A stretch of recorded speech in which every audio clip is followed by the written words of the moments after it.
Hey everyone, we've got a new Liverpool pack today, so let's take a quick look at these players, see what they look like. So we start with Alisson. As you'd expect with Alisson, he's a top level goalkeeper. The goalkeeper awareness is what stands out there. The biggest boost they've given him is on his reach compared to his base card. I don't think you really need to do much with this build. You could maybe take a little bit off his goalkeeper awareness, try and get his reflexes up. You could maybe even take his reach down slightly.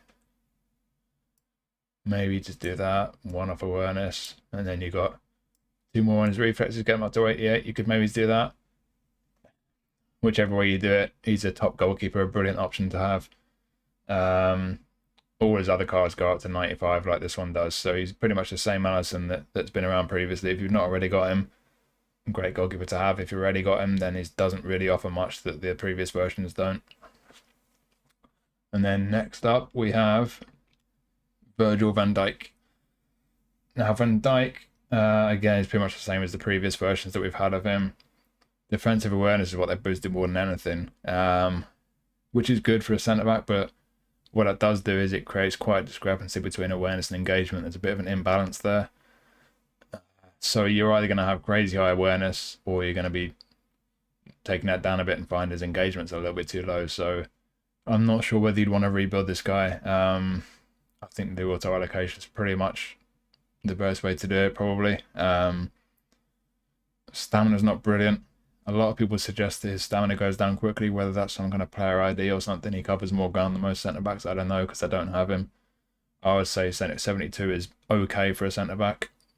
Speed's okay as well. So, yeah, physically great, defensively great. He's a really great centre-back.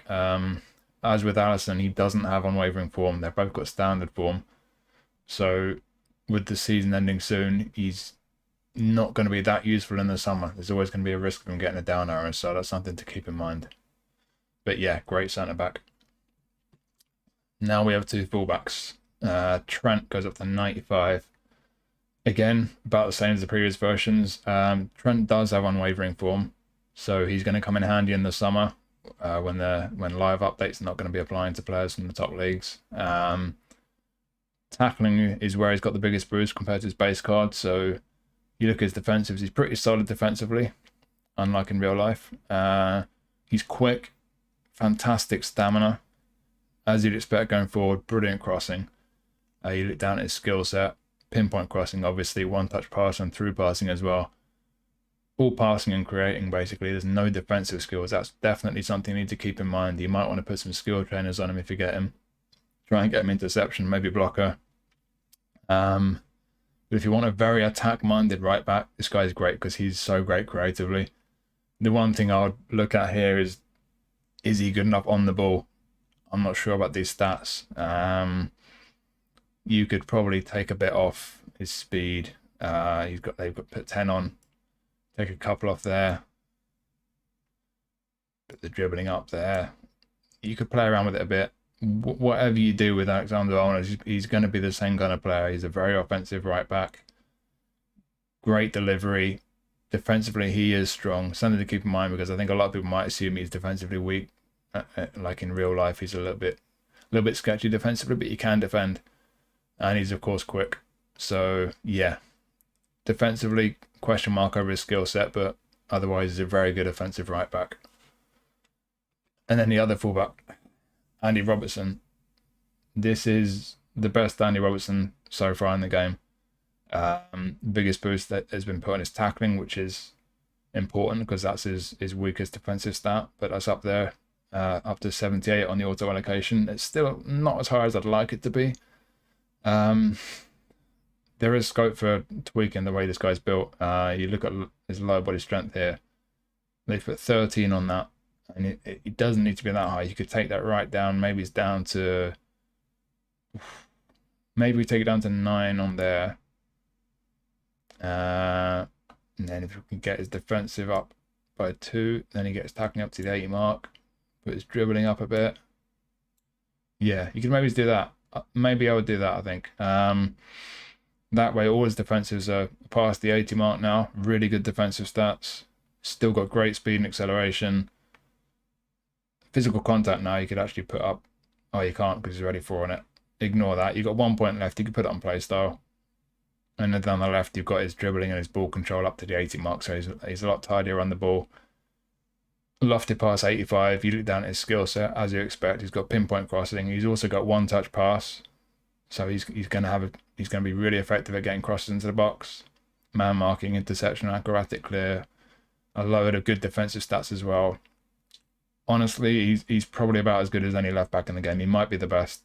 You know, great speed, good defensively, good on the ball, can cross it, good skill set.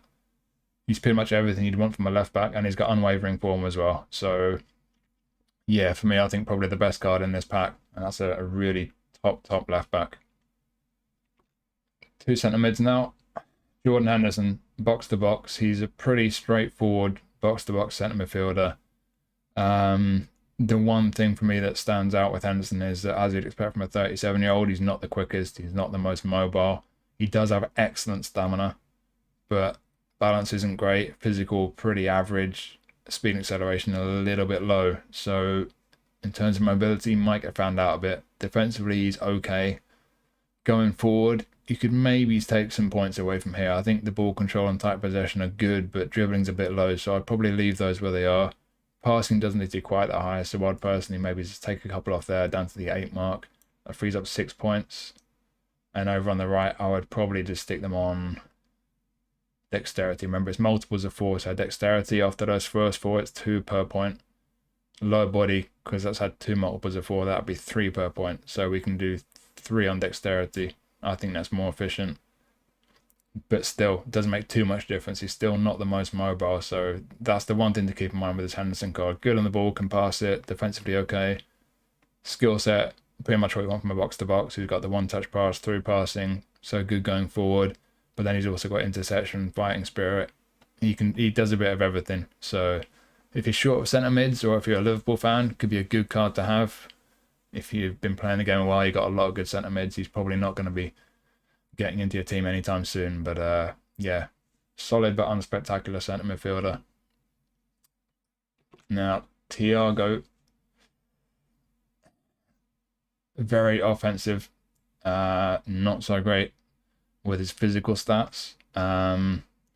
They've put his tight possession up more than anything else. Doesn't make a huge amount of difference. He didn't really need a boost there. You're going to need defensive midfielders, at least one other defensive midfielder doing the defensive work behind this guy. He's going to get caught out for pace. He's not going to react quick enough to defensive situations. You look down at his skill set, as you would expect. It's all dribbling and passing, one-touch pass, through passing, loads of dribbly stuff. If you're going to have an anchor man or someone behind him defending, you could probably just leave him built this way and capitalize on all his offensive abilities and skills. But even then, his stamina is not great, and you might want a bit more speed. So I would maybe just take some of these down. I mean, you could start with no points at all in passing and dribbling. They're already good from the starting stats. You then put this up, a bit more low body strength as well. You could probably put 2 on his defending, and you've still got 12 points left there. So there's things you can do with this guy. You can really beef him up a bit. And to be honest, you could probably still just stick some of his technicals up a bit more. Yeah, not a bad build actually. It's not too different to what it started out at, to be honest, but he's got a bit more speed, he's a bit more mobile. A little bit better defensive awareness, hitting the 70 mark. So yeah, very offensive minded, very creative, technically brilliant. Just keep an eye on this guy's speed. And obviously he's not the strongest defensively, but if he's your cup of tea, if he suits the way you play, could be a very effective player to create some goals for you from the middle of the park. Now I've got 2 forwards. This is the best Luis Diaz in the game so far by a stretch. His base is 93 maximum, and that's the best so far, because the previous featured one I think was quite a while ago. It goes to about 91, I think. This guy goes to 96. They boosted his stamina more than anything, and he has one unwavering form as well, which will be great in the summer. With the auto build here, you can't pass. That's the first thing I notice. His passing is not great. If he's playing as a wide forward, You look down at his skill set, loads of dribbly stuff. He's great on the ball. And in terms of end product, all he's really got is pinpoint crossing. But lofted pass 66. So pinpoint crossing is kind of pointless, really. This guy doesn't really have much product in terms of his skill set. So you're looking at finishing 75. I think realistically, you're going to look at this guy as a player who's going to be starting out wide, but coming inside into the box and finishing off inside the box with simple finishes. That's really how you're going to get the most out of him. Players who love to dribble or like doing their tricks are going to really enjoy him. Personally, I would take a bit off his dribbling. I don't think it needs to be that high. I'll get his passing up to the 70 mark. And then you could maybe stick a couple on dexterity or just one on dexterity.